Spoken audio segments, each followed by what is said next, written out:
महीने guaranteed income किसको नहीं पसंद है, चाहे आप रिटायर्ड हो या आपकी जॉब हो या आप बिजनेस में बिजी हो।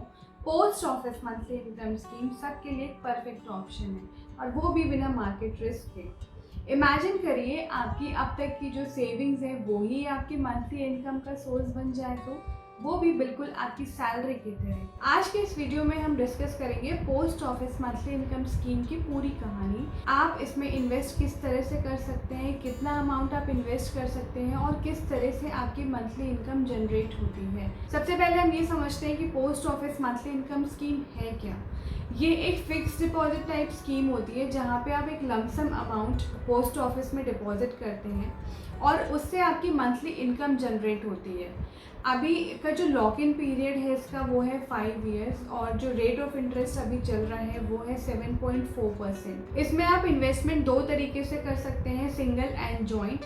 सिंगल के केस में जो टोटल इन्वेस्टमेंट अमाउंट है वो है 9 लाख रुपए और जॉइंट के केस में टोटल इन्वेस्टमेंट अमाउंट है वो है 15 लाख रुपए। आप मैक्सिमम 3 लोगों के साथ जॉइंटली इसे ऑपरेट कर सकते हैं। Post office monthly income scheme में आप मल्टीपल अकाउंट्स भी खोल सकते हैं। आपने देखा होगा कि पीपीएफ अकाउंट है या सुकन्या समृद्धि योजना अकाउंट है या जो भी और गवर्नमेंट की स्कीम्स होती हैं उसमें आप सिर्फ और सिर्फ एक अकाउंट खोल सकते हैं, लेकिन इसमें आप मल्टीपल अकाउंट्स खोल सकते हैं। लेकिन सारे अकाउंट्स का जो टोटल है वो 9 लाख से ज़्यादा नहीं होना चाहिए और मिनिमम अमाउंट ऑफ इन्वेस्टमेंट है 1000 रुपये। आप कितनी भी बार डिपॉजिट करें, कितनी भी बार अकाउंट खोल सकते हैं, लेकिन 1000 से कम का कोई भी अमाउंट आप डिपॉजिट नहीं कर सकते हैं। आइए इसकी एलिजिबिलिटी चेक कर लेते हैं। कोई भी रेसिडेंट इंडियन इस अकाउंट को खोल सकता है, एनआरआईज इस अकाउंट को नहीं खोल सकते और कोई भी माइनर जिसकी एज 10 साल से ऊपर है वो अपने पेरेंट के गार्जियनशिप में इस अकाउंट को खोल सकता है। जैसे ही माइनर की एज 10 साल से 18 साल होगी, जो गार्जियनशिप है वो ख़त्म हो जाएगी। जो अकाउंट है वो गार्जियनशिप में नहीं बल्कि जो माइनर है उसके ओनरशिप में हो जाएगा और उसकी एक फॉर्मेलिटी होती है, आपको केवाईसी पूरी करनी पड़ेगी। माइनर टू मेजर का एक फॉर्म होता है, कन्वर्जन फॉर्म होता है, वो फिल करना पड़ेगा और आपकी गार्जियनशिप ख़त्म हो जाएगी। एज अ पेरेंट आप उसे ऑपरेट नहीं कर सकते, बट जो आपका बच्चा है वो खुद इसे ऑपरेट करेगा। आइए अब देखते हैं अकाउंट ओपनिंग प्रोसेस क्या है इसका। हमें फिजिकल फॉर्म फिल करना है। इसमें ऑनलाइन हम कोई भी अकाउंट ओपन नहीं कर सकते या कोई भी ट्रांजैक्शन नहीं कर सकते हैं। नेशनलाइज्ड बैंक में हमें यही एक बेनिफिट मिलता है जो कि पोस्ट ऑफिस में हमें ये बेनिफिट नहीं मिलता है। नेशनलाइज्ड बैंक में हम घर बैठे अकाउंट ओपन करा सकते हैं, हम कोई भी डिपॉजिट कर सकते हैं, कोई भी फंड ट्रांसफ़र कर सकते हैं, अपने अकाउंट का स्टेटमेंट चेक कर सकते हैं, स्टेटस चेक कर सकते हैं, सारी चीज़ें हम घर बैठे कर सकते हैं। बट पोस्ट ऑफिस के केस में आपको हर चीज़ के लिए पोस्ट ऑफिस पर्सनली विजिट करना पड़ेगा। सो अकाउंट ओपनिंग के लिए भी आपको एक फ़िज़िकल फॉर्म जमा करना पड़ेगा, फ़िज़िकल फॉर्म भर के जमा करना पड़ेगा। आईडी प्रूफ आपका चाहिए होगा, आपका एड्रेस प्रूफ चाहिए होगा, एक पासपोर्ट साइज़ फ़ोटोग्राफ चाहिए होगी, अकाउंट ओपनिंग चेक या फिर अकाउंट ओपनिंग कैश, आप जो भी प्रेफर करेंगे वो आपको अकाउंट ओपनिंग फॉर्म के साथ देना पड़ेगा। आइए अब देखते हैं कि 5 साल से पहले अगर आपको इन पैसों की ज़रूरत पड़ गई या कुछ भी मिस हैपनिंग हो गई तो क्या आपको ये पैसे मिल सकते हैं, और अगर मिलेंगे तो क्या आपको पेनल्टीज़ पे करनी पड़ेंगी। 5 साल में से जो पहला साल है वो तो आप भूल जाइए कि आप पैसे विड्रॉ कर सकते हैं। पहले साल आप पैसे विड्रॉ नहीं कर सकते हैं। 1 साल से ऊपर टेन्योर हो जाता है तो 1 साल से लेके आप 3 साल के बीच में आप पैसे विड्रॉ कर सकते हैं, लेकिन आपको एक पेनल्टी पे करनी पड़ेगी। पेनल्टी क्या है, जो भी आपका प्रिंसिपल अमाउंट है, मान लीजिए आपने 9 लाख रुपए जमा करे हैं तो 9 लाख पे 2% की पेनल्टी कट जाएगी और जो भी अमाउंट बचता है पेनल्टी के बाद वो आपको मिलेगा, ठीक। और अगर 3 साल से 5 साल के बीच में आप अपना पैसा विड्रॉ करना चाहते हैं तो उस केस में आपका जो प्रिंसिपल अमाउंट है, मान लीजिए 9 लाख आपने जमा किए तो 9 लाख पे 1% की पेनल्टी पड़ जाएगी और जो भी रिमेनिंग अमाउंट है पेनल्टी के बाद वो आपके अकाउंट में क्रेडिट हो जाएगा। अब हम देखते हैं कि आप पोस्ट ऑफिस से अपनी मंथली इनकम को ले किस तरीके से सकते हैं। सबसे पहला ऑप्शन है कि आप पोस्ट ऑफिस में फिजिकली जाएं और अपने जो भी मंथली इनकम है उसे विड्रॉ करें।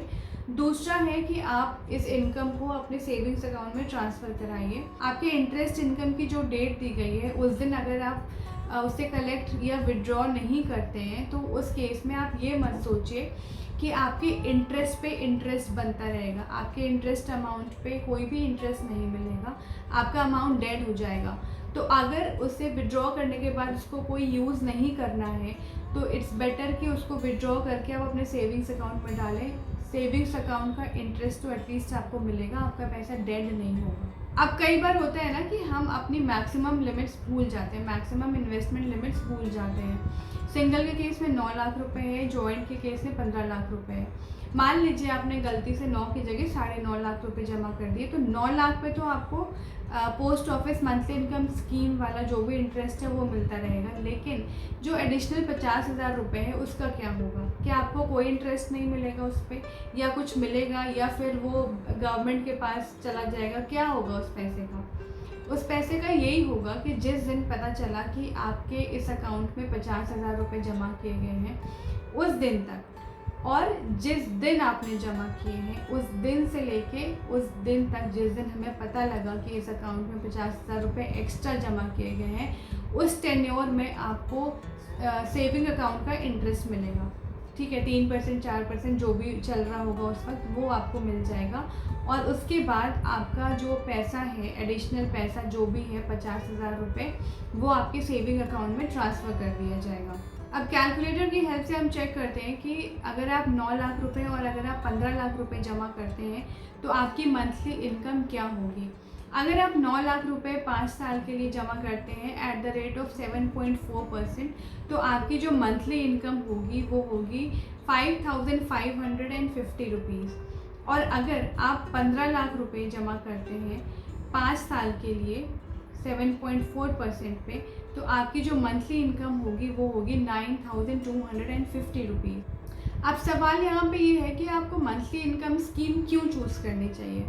सबसे पहला तो ये है कि ये गवर्नमेंट बैक स्कीम है, 100% सेफ़ है, इसमें मार्केट रिस्क नहीं है, इसमें आपको मंथली इनकम मिल जाती है, एक सैलरी की तरह आपको फिक्स्ड मंथली इनकम मिल जाती है। Post office monthly income scheme में फिक्स्ड रेट ऑफ इंटरेस्ट है, तो एक बात तो पक्की है कि ये इन्फ्लेशन को बीट नहीं कर पाएगी। लेकिन अगर आपको सैलरी जैसे बिल्कुल फिक्स मंथली इनकम चाहिए तो ये स्कीम अच्छी है।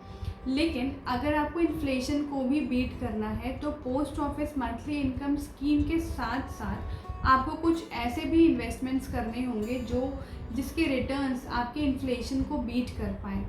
और अगर आप एक सीनियर सिटीज़न हैं तो हो सकता है कुछ लोगों की ये प्रेफरेंस हो कि post office monthly income scheme में ही वो डिपॉजिट करें, लेकिन उनके लिए और भी बेटर ऑप्शंस हैं जहाँ पे उनको गारंटीड मंथली इनकम मिल सकती है। अगर आप एक सीनियर सिटीज़न हैं, आप post office monthly income scheme के अलावा और बेटर ऑप्शंस जानना चाहते हैं, तो प्लीज़ आप मुझे कमेंट सेक्शन में लिखिए। वीडियो पसंद आया तो प्लीज़ इस वीडियो को लाइक करिए, शेयर करिए एंड इस चैनल को सब्सक्राइब करिए। मिलते हैं बहुत जल्द अगले वीडियो में, तब तक के लिए नमस्ते।